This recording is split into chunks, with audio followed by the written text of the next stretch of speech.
You can find someone around you to bring you out of the cold.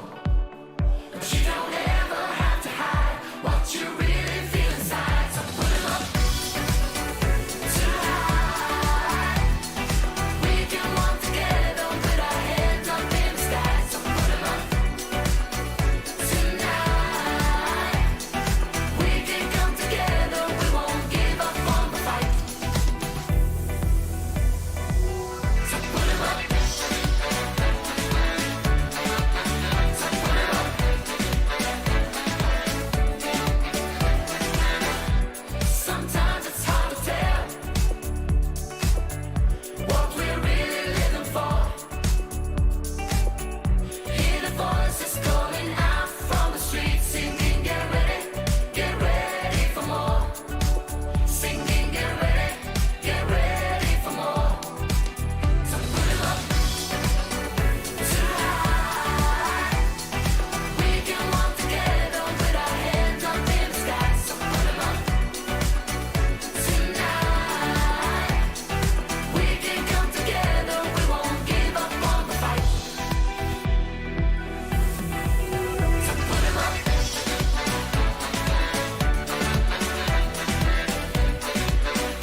Sinjuri merba, mill-ġdid minna xar nselmu l-telespettaturi kollha u nawgurawlhom il-lejla it-tajba.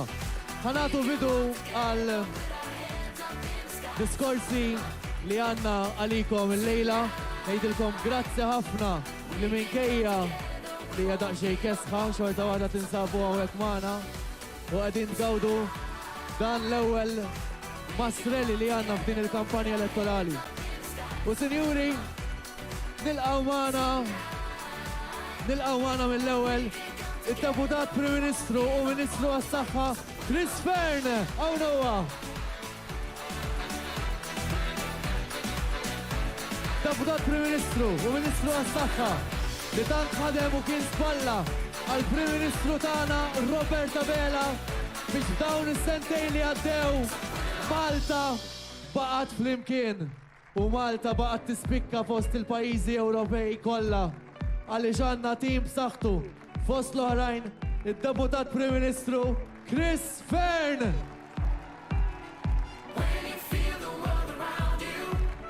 Naxxar! U sinjuri għalhekk nagħtu bidu għal l-ewwel diskors li għandna l-lejla u sabiex jiftaħ dan il-mastrelli li għanna nilqgħu magħna l-Deputat Mexxej l-affarijiet tal-Partit Daniel Mikallef.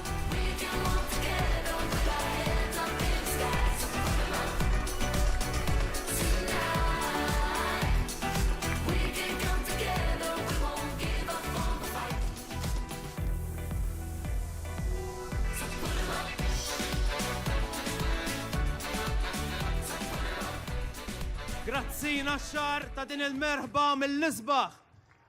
Kemmu sabiħ li qegħdin flimkien illum. Kif jiġri f'kull leġislatura li tkun riesqa lejn tmiema, tibda l-ispekulazzjoni ta' meta ġejja l-elezzjoni. Min ifaqqa data l-hawn, min ifaqqa data l-hemm. Fl-aħħar xhur imma meta jiena u sħabi konna nkunu qed nitkellmu mal-Prim Ministru, ma konniex noqogħdu nistaqsuh għad-data tal-elezzjoni. Konna ngħidulu ħaġa waħda biss. Meta tara li jkun l-aħjar żmien għal pajjiż, saffar is-suffara u meta s-saffar ħassib partit preparat, ħassib partit lest, ħassib lilna l-kol warajk għal kampanja pożittiva bi programm għal viżjoni tal-futur ta' dan il-pajjiż. U bħallum ġimgħa wasal dak il-mument. Prim Ministru sejjaħ l-elezzjoni u 8 sigħat biss wara konna qed nippreżentaw l-ewwel set ta' prioritajiet għal Malta u Għawdex għal futur sabiħ ta' dan il-pajjiż. Ħaddieħor ilu xhur jgħid li lest u jispekula dati ġimgħa wara l-oħra tiritombla ta' dati. Wasal il-ħadd l-għadda, il-Prim Ministru saffar u rajna kemm kienu lesti, dendlu biċċa kanvas imkemxa mal-faċċata, telgħu fuq il-palk, jitolbu 500 euro lin-nies, qalu li ħajatu biljun euro li l-għada skoprejna li nofshom huma dejn li rridu jħallsu n-negozji u qalulna li nistgħu nipparkjaw fejn irridu għax ħajaħfrulna ċitazzjonijiet. U dan kienu preparati, aħseb wara kieku ma kinux. Aħna ħdimna bil-kwiet, ħdimna flimkien u meta bdiet il-kampanja urejna kemm aħna preparati minn kull aspett. Dejjem isemmu il-paniku tagħhom ituh lil ħaddieħor. U ġiet l-ewwel ġurnata tal-kampanja u telqulhom 4 membri parlamentari. Malajr rajna fejn hu l-paniku, imma apparti dan kollu, aħna sa mill-ewwel sigħat u kuljum matul din il-ġimgħa urejna li ffokati fuq il-futur. Fuq dawk li huma il-prioritajiet il-ġodda tagħna, li huma il-prioritajiet ta'kom. Ser inkomplu nispjegaw fid-dettall ħafna aktar proposti ġodda. Matul l-aħħar jiem kelli ħafna feedback fuq dak li ħabbarna sa issa. Mistoqsijiet leġittimi u tajbin, feedback li jurik li l-messaġġ qed jasal u li n-nies qed isegwu b'attenzjoni dak li qed ngħidu. Għax magħna jafu fejn qegħdin u għax jafu li dak li nwedu inwettquh kif għamilna fl-aħħar snin. Nhar it-tnejn l-għadda ħabbarna sensiela ta' proġetti ambjentali. 700 miljun fuq 7 snin li ser jibdlu l-wiċċ tal-ambjent fejn għajxu. U kien hemm min saqsieni, wieħed minnhom imsomma Dominko kien tan-naxxar ta' fuqha. ċempilli, kważi jirrabja miegħi. Għalli allura n-naxxar mhux ħajsir proġett. Qedlu da żgur li ħajsir Domink, da 700 miljun ħajolqtu kull lokal madwar Malta u Għawdex, il-pajjiż kollu. Tkellimna dwar it-tnaqqis fit-taxxi għall-familji u self-employed. Ħaddieħor jista' jitkellem kemm irid fuq taxxi, imma n-nies ma tinsiex li meta weduna tnaqqis fit-taxxi ma wasalx. Aħna mhux tal-li wettaqnieh, tal-li jekk ningħataw il-fiduċja mill-ewwel budget jidħol fis-seħħ tnaqqis fit-taxxi li ħajfisser 90 miljun euro fi bwiet il-familji u self-employed minn din il-miżura biss. U tkellimna fuq inqas taxxi għan-negozji biex iva joħolqu l-ġid u jkattru l-impjiegi. Tkellimna fuq żidiet għall pensjonanti tagħna. Tkellimna fuq ħlas ta' parti mill-loan għal first time buyers. Spjegajna u ħankomplu nispjegaw. Ħaddieħor semma il-4 day week. Imma kif qatt jistgħu jittieħdu bis-serjetà jekk ma l-ewwel ċans li kellhom mhux ġurnata xogħol naqsulkom eżis ħaddiema, imma serqulkom 4 ijiem lif minn ħalqkom u kellu jkun dan il-moviment li tagħkom lura dak il-ħin biex tgawduh ma' uliedkom u mal-familji tagħkom. Ħankomplu nħabbru aktar u aktar miżuri li għadhom huma l-enfasi tagħna fuq il-kwalità tal-ħajja u l-aġenda riformista. Għamilna ħafna riformi, imma fadlinna ħafna iktar x'namlu. Storikament kien dejjem dak il-fattur li jagħmel lill-Partit Laburista forza politika b'saħħitha. Ir-riformi, il-bidliet li ma nibżawx mill-babaw li jipprova jxerret ħaddieħor. Aħna dejjem aċċana l-bidla u nħarsu l-qoddim u ħaddieħor irid joħodna lura fin-1987. Imur waħdu lura fin-1987.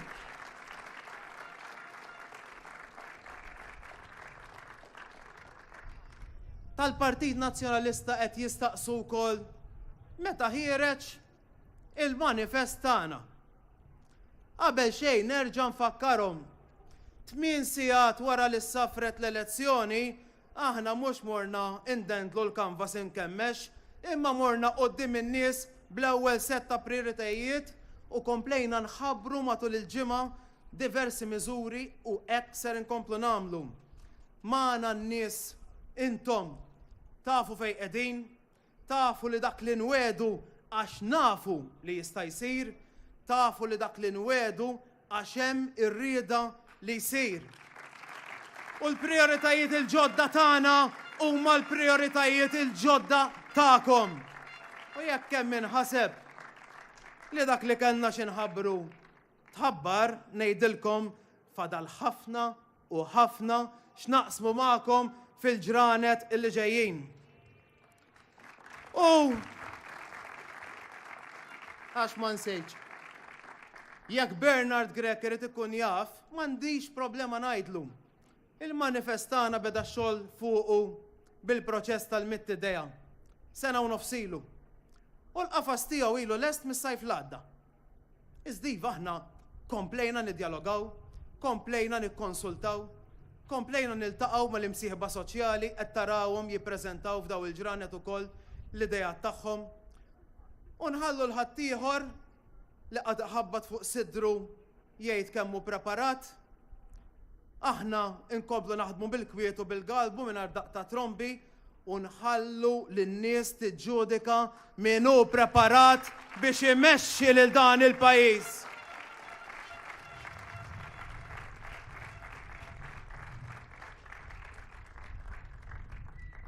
Dalgħodu issa insomma tibda tiġri aktar spiss. Żbaħna b'ħafna surveys fil-gazzetti. Tafu daqsi li daw ma jfissru assolutament xejn. Ħanaqsam episodju magħkom. Meta ftit tal-ġimgħat ilu kont qed nitkellem ma' attivista fil-partit. Staqsitni domanda li kienet qisha qiegħda timplika mhux biqżies ta' bl-ebda mod, ma kienet qisha timplika li l-Partit Laburista ħajirbaħ l-elezzjoni ġenerali li jmiss b'ċertezza. Oħtafta. U nammetti kont naqa' goff magħha. Qedtilha int fejn taf min ħajirbaħ. U nstamtet u qalt li imbinti taf xi ħaġa li ma nafx jien. U erġajt ħtafta. Qedtilha naħseb inti taf xi ħaġa li ma nafx jien. Din in-narrattiva li hawn min qed ixerret anke editorjali ta' gazzetti li jgħidu Labour is unbeatable u ħafna kliem minn dan iddejjaqni u ddejjaqni ħafna. Jiena kbirt fi żmien niftit ċans, jiena kbirt fi żmien li fih ħadd ieħor kien jaħseb li huwa unbeatable. Anzi, kienu jgħidu li huma unbeatable. L-ewwel darba li dħalta wara l-Counting Hall kien fl-2008. Għada tidwif widnejja sal-lum lajta tagħhom li spiċċa il-Labour. Għax kienu rebħu elezzjoni b'1500 vot. Sa dalgħodu stess meta Bernard Grech saqsewh li ma artijiet ser tagħmel ODZ. Tafu x'wieġeb? Għalli ser jibda bil-kwartieri tal-Partit Laburista. Bid-dar tagħna. Ħawiex bek ftit ħabib. L-ewwel tittgħaddi minn fuqna.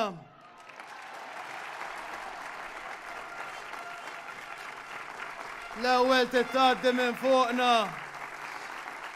Nafu li tixtiequ li ma neżistux. Kemm il-darbettuha. Imma dal-moviment waqqaf aktar minn 100 sena ilu minn missirijietna. Kellu kollox u l-kulħadd kontrih.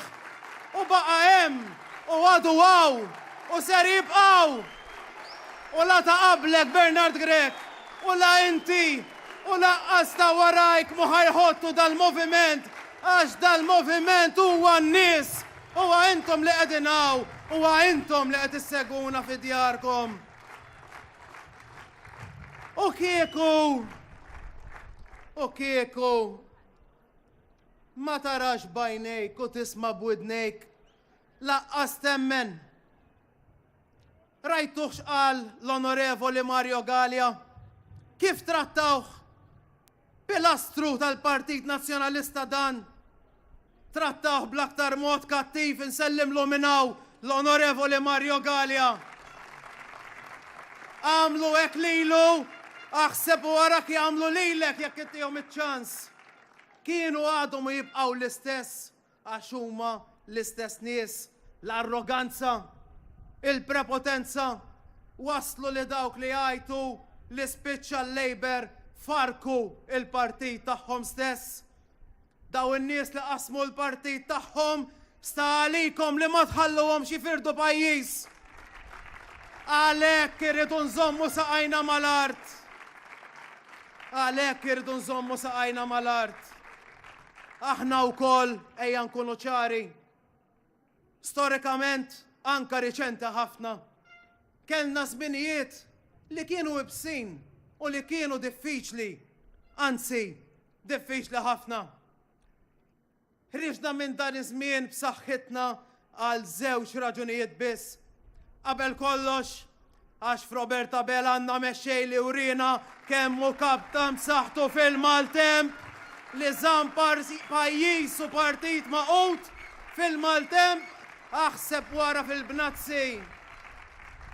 U t-tieni, għax konna l-kol flimkien dak il-qofol ta' kollox kif qegħdin f'dan il-vjaġġ flimkien lejn is-26 ta' Marzu. Melejja kollha kemm aħna naħdmu f'dik id-direzzjoni. Ħallikom mis-surveys. Bħal dal-ħin 4 ġimgħat oħra joħroġ ir-riżultat tal-unika survey li jott u sa dan it-tant irridu nibqgħu naħdmu għal dak ir-riżultat b'saqajna mal-art. U għalhekk inħeġġiġkom duru dawra madwarkom, fil-familji, sħabkom, fuq il-post tax-xogħol, ikkonvinċu mqar persuna waħda oħra tingħaqad magħna f'din il-mixja għax dan il-pajjiż għandu futur sabiħ, għax dan il-moviment għandu l-viżjoni u l-enerġija biex imexxi l dan il-pajjiż il-qoddim. Naħdmu bħala tim Malta sabiex nagħtu l-ewwel mandat lil Roberta Bela bħala Prim Ministru sabiex miegħu flimkien naħdmu għal Malta flimkien. Grazzi ħafna.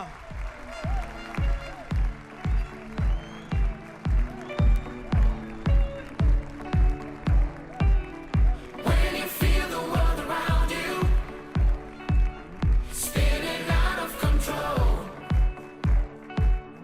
you can find someone around you to bring you out of the cold. But you don't ever have to hide what you really feel inside. So put it up. ħafna min-nies ma jsegwux il-politika l-ħin kollu. Ma jinteressomx mill-partiġjanizmu. Iżda jinteressom li jgħixu aħjar. Li jserħu moħħhom li min jieħu d-deċiżjonijiet joħodhom fl-aqwa interess tagħhom u ta' dawk li jħobbu. Għalhekk jimpurtom min se jkun Prim Ministru ta' pajjiżhom, jimpurtom mill-kompetenza ta' min mexxa fl-ar kriżi mit-tieni gwerra dinjija. Min salva l-ħajt tan-nies waqt il-pandemija u min salva l-impjiegi waqt kriżi globali. Min wettaq ir-riformi, wieżen lill-pensjonanti u għen lill-aktar vulnerabbli. Fuq kollox jinteressom mill-futur. Min se jaħdem għal pajjiż isbaħ fejn il-koll ngħixu aħjar. In-nies mhux mill-politiku jinteressom. Jinteressom li b'dak li jagħmel il-politiku jgħixu aħjar. L-istess kif jinteressa lil Roberta Bela.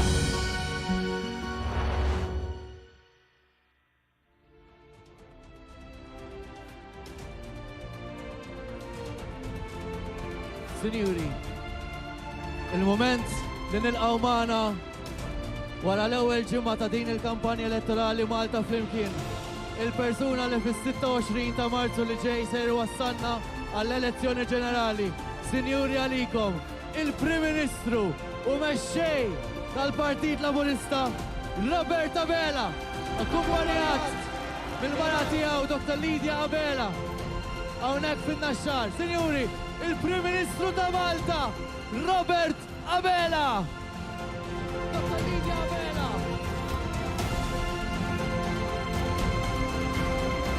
Il-Prim Ministru. Sinjuri, l-appoġġ tagħkom.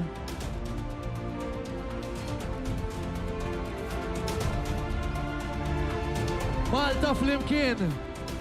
Malta flimkien wara il-Prim Ministru ta' Malta. Team Malta, id-deputati kollha fuq quddiem ta' din l-attività, l-amministrazzjoni, l-appoġġ tal-poplu Malti wawċi, hawnhekk fajta waħda, Malta flimkien!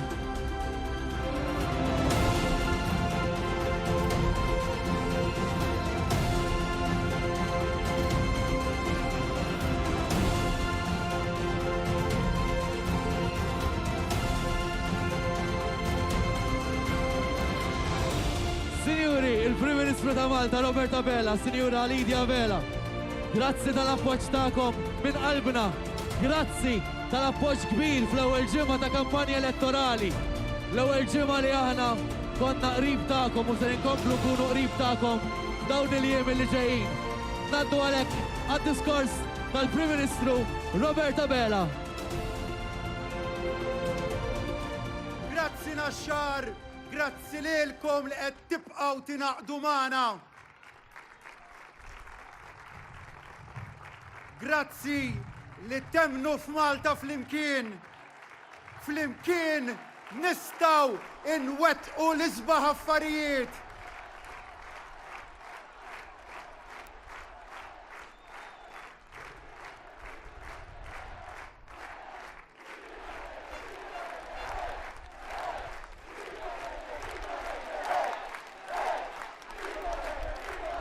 Għax qed nuru li nemnu f'Malta u nemnu f'xulxin. 7 tim diġà kienu biżżejjed biex toħroġ id-differenza. Id-differenza bejn min jista' joffri futur għall-Lawċin u l-Maltin u min bih nissugraw li nieħdu l-pajjiż lura. Aħna il-koll flimkien.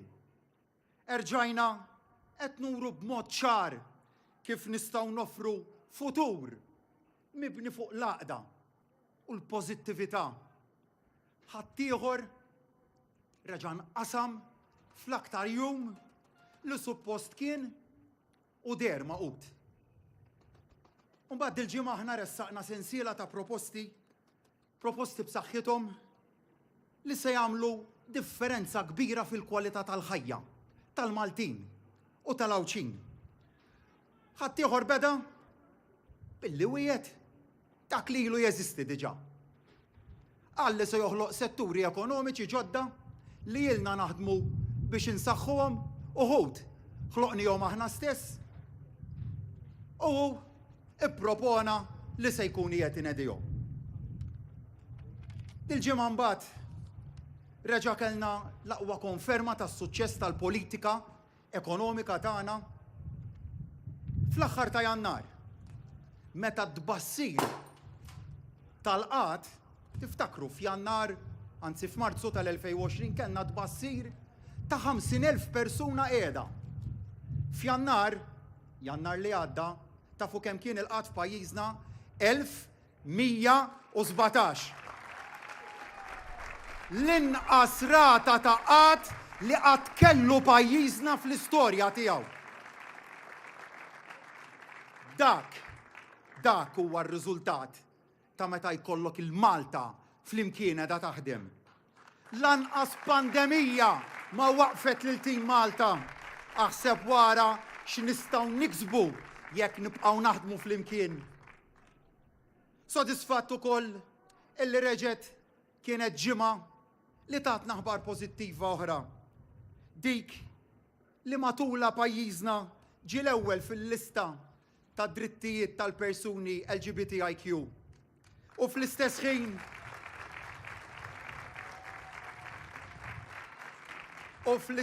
ħin li aħna niċċelebraw dan, ħaddieħor baqa' jimbotta l-qudiem lil dawk li dejjem kienu fuq qudiemnet meta aħna ressaqna r-riformi u huma opponewhom. Hekk żviluppat l-ewwel ġimgħa tal-kampanja elettorali kienet ġimgħa ta' differenza. Basta għalulna li l-om jistennew għaw lesti minn Novembru. 7 ijiem, vera, għaddew bħal leħħa ta' berqa. Imma 5 snin huma perjodu twil. Min f'7 ijiem wera diġà biċ-ċar kif f'60 xahar ma kienx kapaċi jħejji ruħu għal kampanja elettorali ta' 30 jum. Ejdu li intom, kif jista' jiġi fdat biex imexxi pajjiż.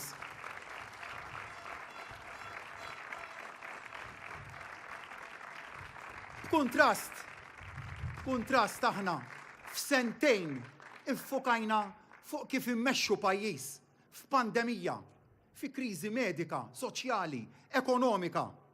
Iżda, xorta waħda minkejja li f'pandemija ma ħarisna qatt lura u dejjem bqajna nitkellmu dwar il-futur. Ma waqafniex laqqas noħolmu kif se tkun Malta ta' wara l-pandemija. Bi pjan maħsub, serju, responsabbli u li jagħti serħan il-moħħ. Malta isbaħ, kwalità ta' ħajja aħjar, opportunitajiet indaqs għal kulħadd.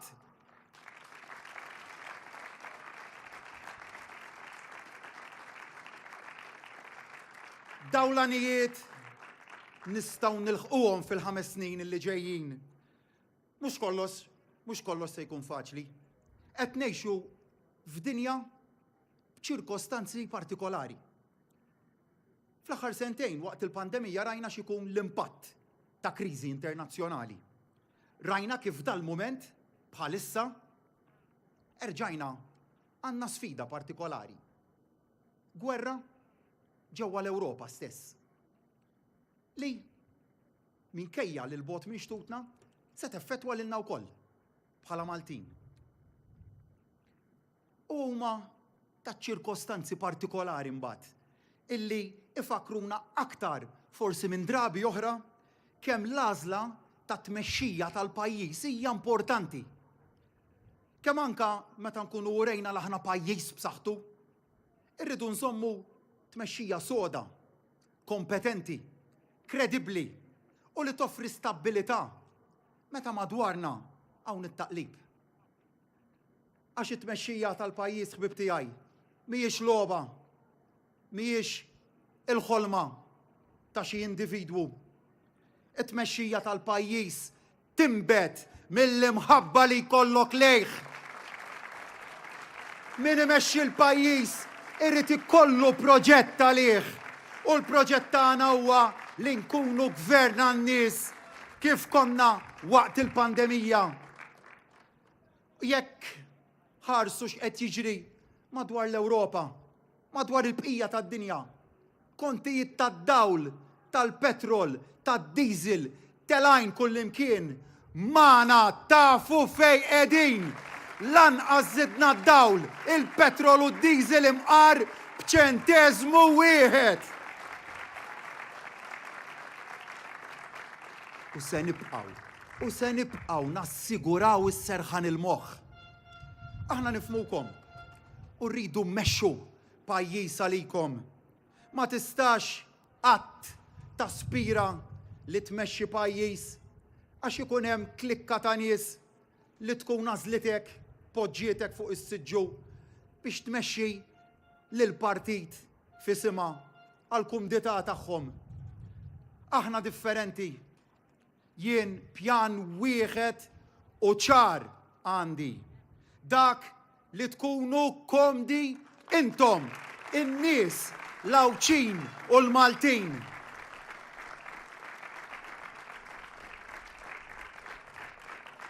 Kien għalhekk illi qedtilkom mill-ewwel sa minn meta ħabbart li l-enfasi tiegħi f'dawn il-ġimgħat li ġejjin se tkun kollha dwar il-ġejjieni, dwar il-futur. Dwar kif mir-rebbija irridu nkunu ffokati biss fuq l-implementazzjoni tal-pjan imġedded għal pajjiżna fl-ewwel leġislatura tiegħi b'mandat ġdid u sħiħ. Pjan li għada da filgħodu se nkomplu nħabbru aktar proposti minnu. Kien hemm min kellu 5 snin jaħseb biss fuq il-mument li tasal elezzjoni ġenerali, li tasal il-kampanja elettorali. U malli aħna bdejna noħorġu bil-proposti tagħna waħda wara waħda wara waħda, huma wkoll bdew joħorġu b'waħda wara waħda wara waħda, imma bir-riżenji tal-membri parlamentari tagħhom. Hekk jiġrilu minn firet partit, tħalluhomx jifirdu pajjiż.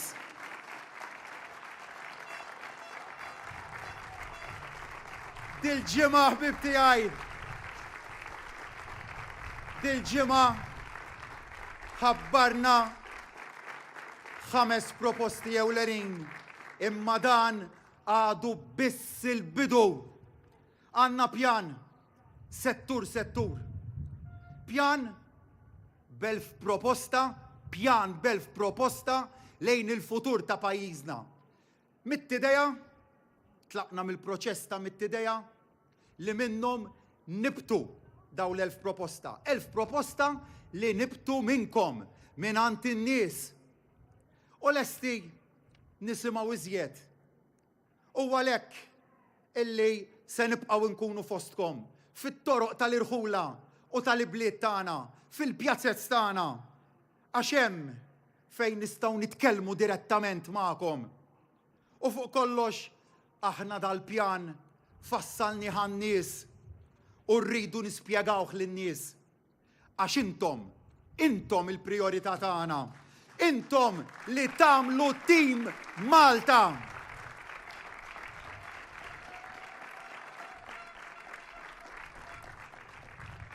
Nistqar li meta ġejt qudiemkom il-ħadd l-għadda, kont emozzjonat. Daqskemm kont mimli bil-kuraġġ.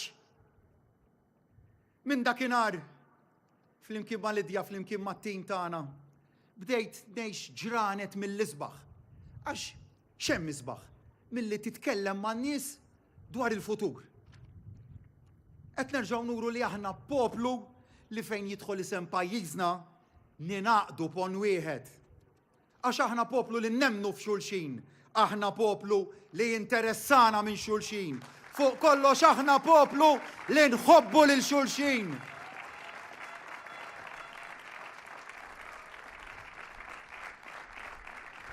Huwa b'dik l-imħabba illi qed niġi għandkom.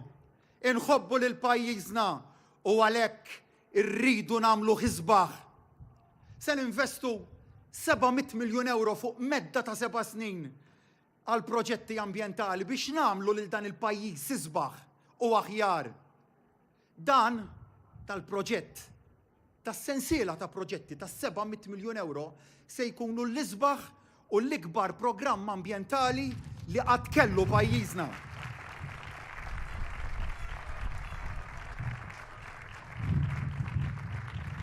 Ednilkom sa mill-ewwel sigħat fejn qegħdin naraw illi jsiru l-ewwel proġetti. Din hija l-prijorità ġdida tagħna. Inħobbu l-ħaddiema lil dawk li jaqalgħu lejxin tagħhom bil-ħidma tagħhom. Intom is-saħħa vera ta' dan il-pajjiż. U għalhekk li qed niddedikaw 90 miljun euro aktar fis-sena sabiex nagħtu aktar valur lill-ħidma tagħkom. Irridu pagi aħjar u aktar dħul għal ħaddiema. Irridu li jgawdi kulħadd għax aħna partit li jħobb lil kulħadd.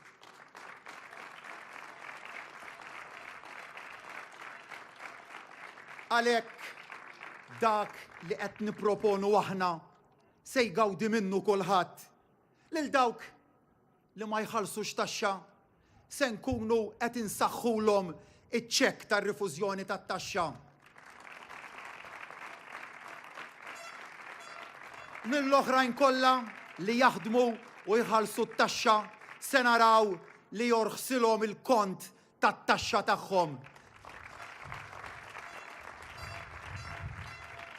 Minn 255 euro fis-sena għal 365 euro fis-sena b'medja ta' frankar ta' taxxa ta' 300 euro fis-sena. Imma meta fassalna dir-riforma, dil-proposta, hemmhekk imxejna wkoll bil-prinċipju illi ngħinu l-aktar lil min jiflaħ lanqas. U għalhekk dawk bidħul baxx, bidħul medju, il-middle class se jkunu l-aktar illi jibbenefikaw minn din il-miżura importanti. Għalhekk se nżommu ħaj il-prinċipju tal-ġustizzja soċjali.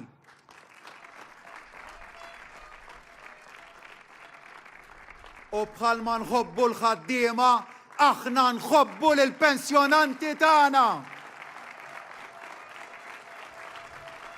U għalhekk jekk tatuna l-fiduċja tagħkom il-5 snin li ġejjin se jkunu l-aktar 5 snin li fihom zidna l-pensjonijiet. Qed inwedu id-doppju ta' dak li għamilna fl-aħħar 5 snin. U tafu sewwa li dak li nwedu aħna nwettquh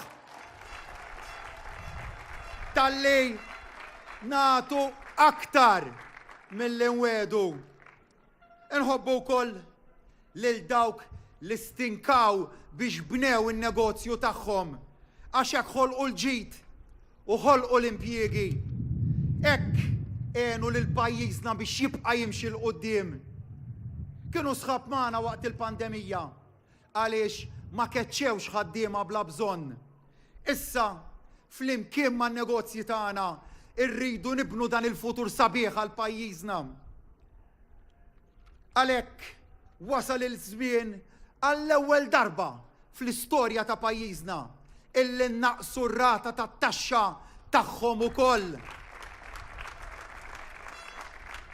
Se nkunu qegħdin innaqsu r-rata ta' taxxa tal-kumpaniji tagħna minn 35% għal 25% fuq l-ewwel 250,000 euro qlieħ fis-sena. Għan negozji sar u medji tafu xi jfisser dan. Se nkunu qed naqsulhom ir-rata ta' taxxa tagħhom b'terz. U għal xiex? Għal xiex għamilna dil-miżura? Ħalli jħallsu pagi aħjar, ħalli jinvestu aktar, ħalli jħadmu aktar nies magħhom. Inħobbu wkoll iż-żgħażagħ u għalhekk irridu nkunu magħkom biex tibnu il-ħolma tal-ewwel dar tagħkom.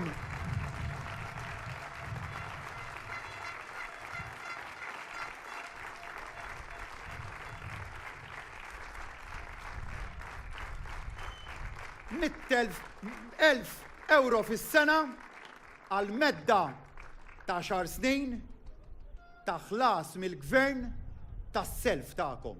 Dik il-miżura li għamilna li tfisser qotja ta' 10,000 euro oħra mal-miżuri kollha li għamilna liż-żgħażagħ tagħna u lil first time buyers kollha meta jiġu biex jixtru l-ewwel dar tagħhom. Tafu xi tfisser bib tiegħi? Lill-gvern, l-istat, jekk intom tatuna l-fiduċja tagħkom fis-26 ta' Marzu se jkun qiegħed iħallas mill-loan tagħkom minn pagament sa 2 fis-sena. Dawn huma miżuri kbar. Iżda huma studjati u sostenibbli. Mhux se naqgħu fl-iżbal żgur li nwedu kollox lil kulħadd. Se nibqgħu l-gvern tal-għaqal u li nimxu bil-prinċipju li kull miżura li nagħmlu nibqgħu nibnu fuqha u mhux inneħħu l-miżuri li nagħmlu. Biex gvern iwettaq imbagħad dal-programm ambizzjuż irid ikun gvern sod. Ftakru x'ġara meta dal-pajjiż kellu gvern maqsum u bla direzzjoni. Ftakru, mhux tant snin ilu. Daħluna f'riċessjoni. U biex pruvaw joħorġu minnha tafu x'għamlu? Qabbew il-pis tal-kontijiet fuqkom. Aħna minflok dħalna f'riċessjoni ninsabu ħerġin minn pandemija bitkabbir ekonomiku b'saħħtu blanqas qatt fl-istorja ta' Malta.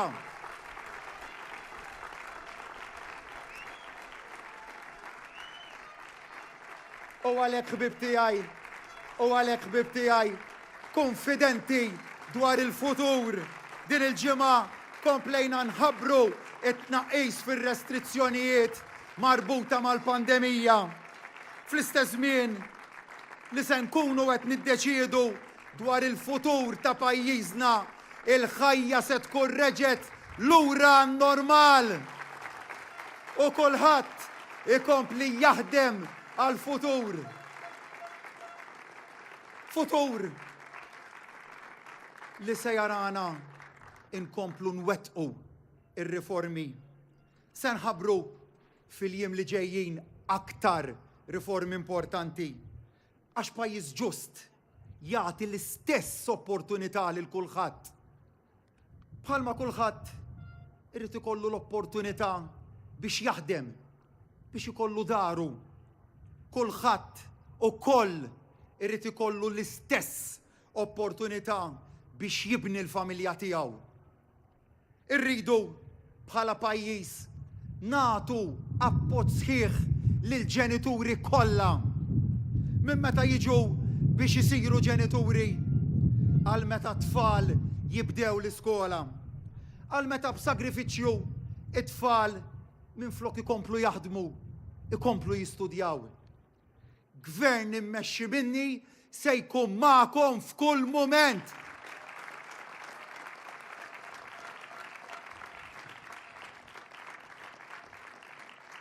Fil-jiem li ġejjin se nkomplu mħabbru kif dan se jkun qiegħed iseħħ jekk intom joġobkom tatuna il-fiduċja tagħkom fis-26 ta' Marzu.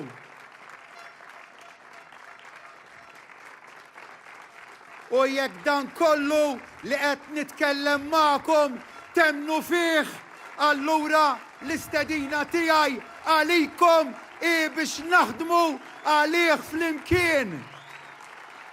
Teħdux l-affarijiet for granted. Fadlilna x'naħdmu, ikkonvinċu lil kulħadd dwar l-importanza tal-vot tagħhom. Irridu nkunu tim Malta flimkien u kull plejer fit-tim għandu sem importanti xjati u jrid ikun parti minn din id-deċiżjoni importanti. Deċiżjoni li se tiddetermina x'Malta se nħallu lil uliedna.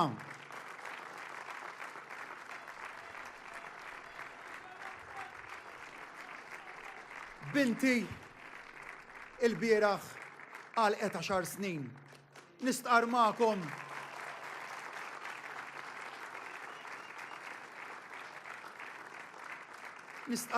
li bħal ġenituri kollha m'għaddiet ġurnata mindu twildet li ma ħadniex xi deċiżjoni għall futur tagħha. Aħna wasalna f'mument fejn irridu niddeċiedu wkoll x'Malta rridu għal uliedna. Din deċiżjoni importanti li għandna noħduha aħna il-koll kemm aħna flimkien. U allura kemm hija deċiżjoni importanti li rridu nieħdu fis-26 ta' Marzu. Il-futur ma jitfassalx waħdu. Żbaljat ħafna jekk hawn min qed jaħseb li din hija xi deċiżjoni li hija determinata diġà. Ħadd m'għandu jserraħ rasu fuq il-vot ta' ħaddieħor. Jekk intom temnu li dak li ksibna fl-aħħar sentejn irridu nibqgħu nibnu fuqu, kull elezzjoni ejja niftakru li tibda xejn b'xejn. Millum baqa 27 jum u ma nistgħux nitilfu imqar jum wieħed minnhom biex nikkonvinċu aktar nies sabiex jingħaqdu magħna. Daqskemm aħna lesti nikkonvinċu, aħna lesti li nibqgħu nisimgħu wkoll bħal rejna fl-aħħar xhur u fl-aħħar ġimgħat ukoll. U rejna wkoll li kapaċi niddeċiedu anke fl-ikbar mumenti ta' pressjoni. Iddeċidejna kull meta kien hemm bżonn u ddeċidejna fil-waqt u fil-ħin. Iddeċidejna fil-pandemija pataflun ta' deċiżjonijiet importanti għal pajjiżna. Iddeċidejna li nattwaw proġetti għax hemm minna li kienu fl-interess tal-ġid komuni, anka jekk kien hemm minn forsi nissel id-dubji. U ddeċidejna b'saħħa wkoll meta fimna li stajna u ridna intejbu l-affarijiet. Is-saħħa li niddeċiedu ġejja mill-laqda. Laqda kemm hija importanti biex tmexxi partit imma fuq kollox biex tmexxi pajjiż. Għandi tim miegħi ta' kandidati b'saħħtu maqut u kumpatt. Fl-aħħar sentejn kien it-tim li tan il-kuraġġ u s-saħħa biex nimplementaw id-deċiżjonijiet u r-riformi. Però ħbib tiegħi nemmen li għadna ma wasalniex. Anzi, inħossni l-għadni nibda.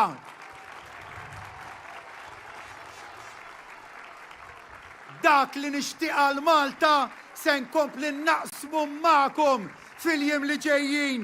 Baqalna ħafna x'namlu għal dan il-pajjiż.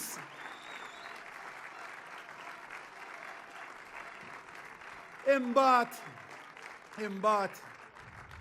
hemm fejn illum qegħdin f'pożizzjoni li nagħtu aktar importanza lejn dak li forsi bħala soċjetà suppost tajna kasu qabel.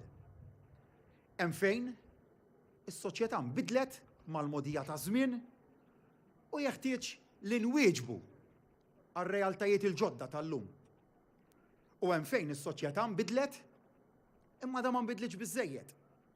Insemmihaw il-kwistjoni tal-ugwaljanza bejn l-irġiel u n-nisa. Għamilna ħafna, imma fadal ħafna u ħafna iżjed fejn nistgħu naħdmu. Fl-istess ħin maħni sewwedu li se nkunu perfetti. Iżda se nkunu denji ta' kull fiduċja li joġobkom tatuna. U nifhem li kien hemm momenti ta' diżappunt bil-klassi politika. Kien għalhekk li fid-deċiżjonijiet li ħadd ma rajtx illi il-klassi politika għandu idur kollox magħha. U batna sinjal ċar hemmhekk, messaġġ ċar ukoll hemmhekk. Iżda fl-istess ħin il-politika tibqa' għodda importanti biex nagħmlu l-bidliet illi huma meħtieġa għal pajjiżna, għas-soċjetà tagħna. U aħna għal xiex qegħdin hawn? Id-domanda li nsaqsi lili ta' kuljum. Għal xiex dħalna fil-politika? Qegħdin hawn biex nagħmlu l-ġid. Irridu naslu għal dan billi inħadnu standards ġodda u standards ogħla. F'kull settur, f'kull parti tas-soċjetà tagħna, f'kull settur illi naħdmu fih. Standards fej lilna il-klassi politika iżommuna kontabli. Kontabli għal dak kollu illi nwettqu. Kontabli għal emilna. Kontabli għal dak kollu li nwedukom. Tim Malta ifuq din ir-relazzjoni ta' sinċerità li flimkien irridu nibnu dan il-futur sabiħ ta' pajjiżna. Relazzjoni sinċira. Ninsab ottimist ħafna dwar il-ġejjini tagħna. Konvint li se niksbu aktar milli ksibna sal-lum. Deħlin għal perjodu fejn se nimxu l-qudiem b'aktar saħħa, fejn il-ħajja f'pajjiżna li diġà ma nibdluha ma' xejn se tkun isbaħ u aħjar. Tim Malta magħna tafu fejn qegħdin. Għax Malta flimkien se nagħtukom ambjent aħjar. Malta flimkien se nkabbru il-ġid ta' pajjiżna. Malta flimkien se nagħtu ħajja aħjar lill-anzjani tagħna. Malta flimkien iż-żgħażagħ se jwettqu l-aspirazzjonijiet tagħhom. Malta il-flimkien, il-familji se jkollhom spalla aqwa. Malta flimkien se nibqgħu gburin pajjiżna. Malta flimkien il-futur sabiħ.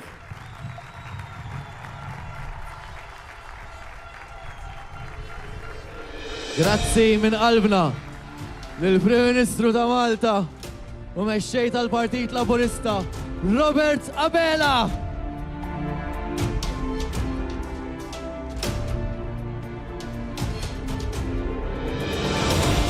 Il-poplu Malti wawċi b'appoġġ kbir wara il-Prim Ministru li ħaħsib lil pajjiżna matul dawn l-aħħar sentej li għaddew billi qassam il-ġid lil kulħadd, lill-poplu Malti wawċi kollu. Sinjuri, il-Prim Ministru ta' Malta u mexxej tal-Partit Laburista, Robert Abela. Hawnhekk fl-ewwel Masreli fin-Naxxar għadha tkompli l-kampanja elettorali b'attività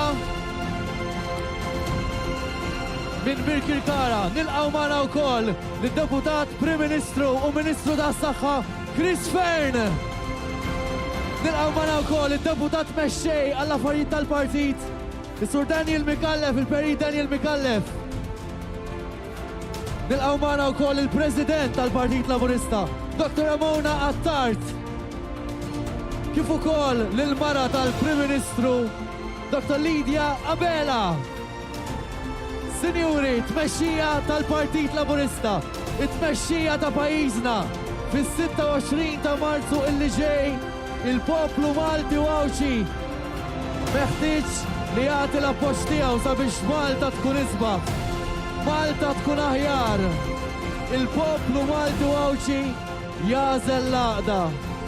Jażel l-għaqda u allura jażel lill-Partit Laburista immexxi mill-Prim Ministru tagħna, mill-mexxej tal-Partit Laburista. Sinjuri, Robert Abela.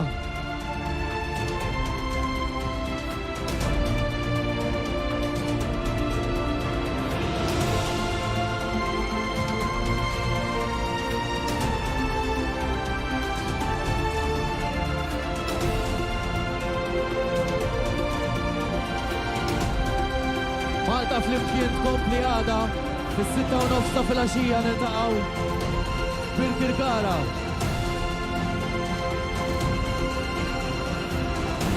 Niltaqgħu fit-triq White Police Birkirkara għada fis-6:30 attività oħra taħt it-tinda. Grazzi li kontu magħna illejla hawnhekk fin-Naxxar. Grazzi u nsellmu lit-telespettaturi kollha ta' One, is-semija ta' One Radio, dawk li qed iseguna mill-mezzi soċjali tagħna, il-paġna uffiċjali ta' Facebook tal-Partit Laburista. Sinjuri, grazzi minn qalbna. Grazzi li kontu magħna tal-appoġġ kbir li qed tagħtu kuljum lill-Prim Ministru tagħna, lill-Partit Laburista f'kull attività illi jkollna.